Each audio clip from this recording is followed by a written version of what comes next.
What if the greatest game on earth isn't alive anymore? It sounds dramatic, but that's exactly what some of the biggest names in basketball are saying.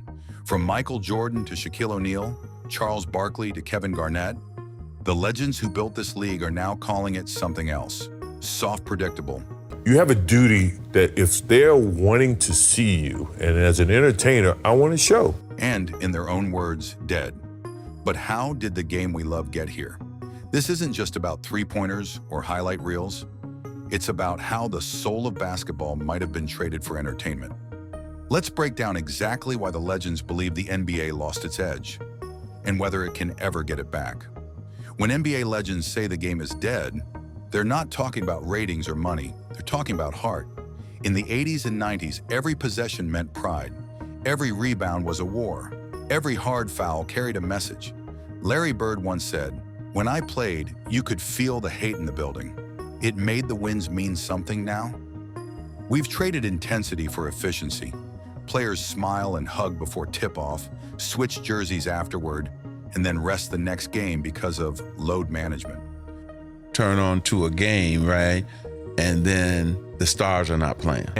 Even for me, I love the NBA game, but then and it's doing a disservice to the guys that's coming up underneath them. And also, now all of a sudden you got guys sitting out. All of a sudden you got guys forcing their way out. The rivalries that once fueled the league, Magic versus Bird, Jordan versus the Bad Boys, have turned into brand collaborations and social media friendships. The legends aren't mad about progress. They're mourning what's missing. And to them, it feels like the soul of the sport has flatlined. You've probably heard it yourself. The frustration is everywhere. Charles Barkley says, "There's no defense anymore. It's a three-point contest every night." Shaq adds, "We were gladiators." Now it's entertainment, and Jordan, the most competitive man in basketball history, once said he couldn't play in today's league because he'd get suspended for how physical he was. These aren't casual fans complaining on Twitter. These are Hall of Famers, men who lived through broken noses and 82 game grinds. And what professional basketball, what we used to like to think of is most nights you're watching teams miss. When they watch today's NBA, they see something flashy but hollow. All skill, no struggle. They remember earning every inch of the court. Now they see stars getting whistles for barely being touched. The game didn't die overnight. It was slowly drained. Thing on the sideline. If I was the executive running that team, that person would, the thing that I most dislike about today's game, be in my office the next day. And I want to know what's so damn funny.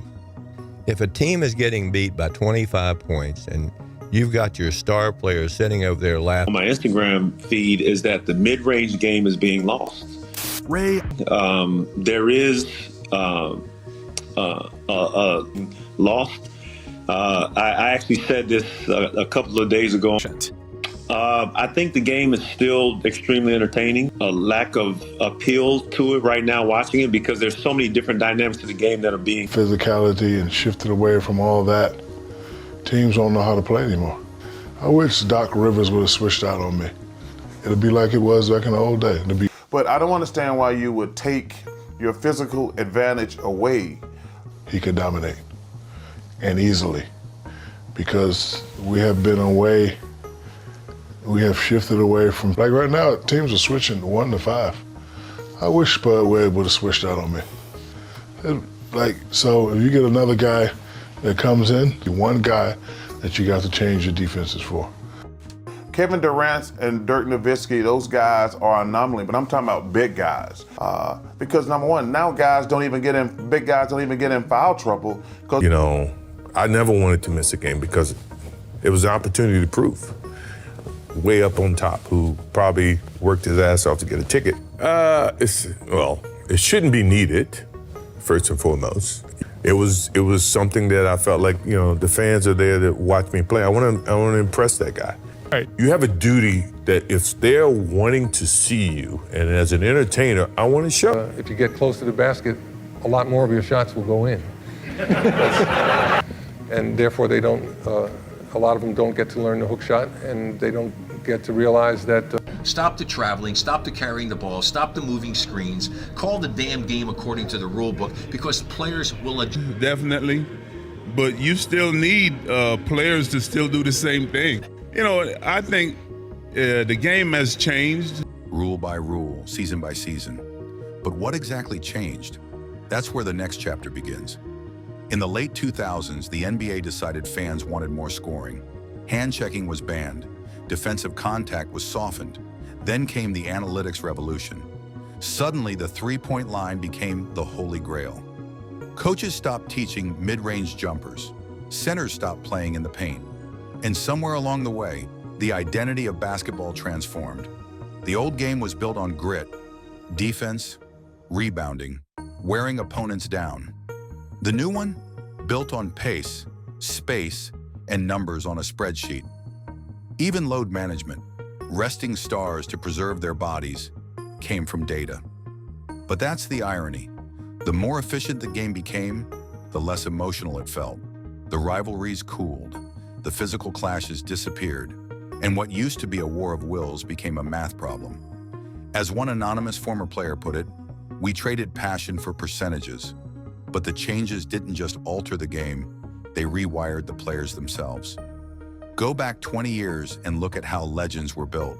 Jordan, Kobe, Duncan, every one of them defined their teams. They bled for banners, not just stats. Now the new generation of stars grows up with brand deals before championships. Social media makes every dunk a headline, every highlight a moment, but not every moment meaningful. Kevin Garnett said it best. We used to play to win. Now they play to go viral. It's not hate, it's heartbreak. Legends see talent like never before, but heart like never less. Team chemistry feels replaceable. Loyalty is negotiable. Super teams form overnight, break apart the next season, and fans are left chasing storylines instead of legacy. The legends didn't play for clicks. They played for respect. And that's what they say the game's missing most today. But there's another layer, and it's off the court, where money and media now run the show. The NBA of today is a global empire. Billion-dollar franchises, celebrity owners, fashion collabs, and social media moguls in sneakers. It's a success story by every metric, except authenticity. Back then, the league was about basketball first, everything else second. Now the lines are blurry. Players drop new shoes mid-season, announce brand deals before playoffs, and film podcasts between games. There's nothing wrong with ambition, but to the legends, it's proof that priorities have shifted. Shaq once joked, "I made my commercials after I won my rings. Now they make commercials to get rings." The old guard sees the sport turning into spectacle, where the game itself feels like the halftime show. And that leads to the most painful truth of all: the fans can feel it too. Scroll through social media and you'll see it everywhere. Games don't hit like they used to. Too many blowouts. Everyone's friends now. That disconnect isn't imagined. Fans used to feel like they were part of the fight, the roar, the tension, the heartbreak of a Game 7. Now half the stars sit out on back-to-backs. Rivalries feel manufactured. Even the All-Star game, once a dream showcase, has become a layup line. Legends like Magic Johnson have publicly called it embarrassing. The energy that once united fans is scattered, replaced by algorithms and influencer moments. Sure, the NBA is more global than ever, but is it more alive? Or are we just watching a polished highlight reel that forgot how to make us feel? And as the older generation watches from the sidelines, one question lingers. Can the soul of the NBA be revived? Some legends think it's too late. They believe once the league chose entertainment over authenticity, the old spirit was gone forever. But others, like Allen Iverson and Dwayne Wade, still see hope. They believe the next generation could bring it back if they embrace the why behind the game. Not just chasing numbers, but chasing meaning. Fans crave emotion, not algorithms. They want battles, not partnerships. The NBA doesn't have to go backward. It just needs to remember why people fell in love with it in the first place. The noise, the pride, the pain, the parts that made victory taste different. Because when players stop fighting for legacy, fans stop caring about the outcome. And that's the real danger. Not that the NBA is dead, but that it's slowly forgetting what it means to live. So, is the NBA really dead? Not by ticket sales, not by streaming numbers, but maybe by spirit. If the greatest players ever can't recognize the game they built. The court is cleaner, the rules are smarter, the plays are sharper, but maybe the passion, the bruises, and the fire are what made basketball alive in the first place. Legends see a league that's louder than ever, but emptier inside. And maybe they're right, because sometimes the sound of applause can hide the silence underneath. So tell me this, do you think today's NBA still has a heartbeat? Or are we just cheering for something that's already gone cold? Drop your thoughts in the comments below. And don't forget to like, share, and subscribe for more stories that reveal the truth behind the spotlight. Because this is Above the Rim TV, where the legends never die, but the game's soul still hangs in the balance.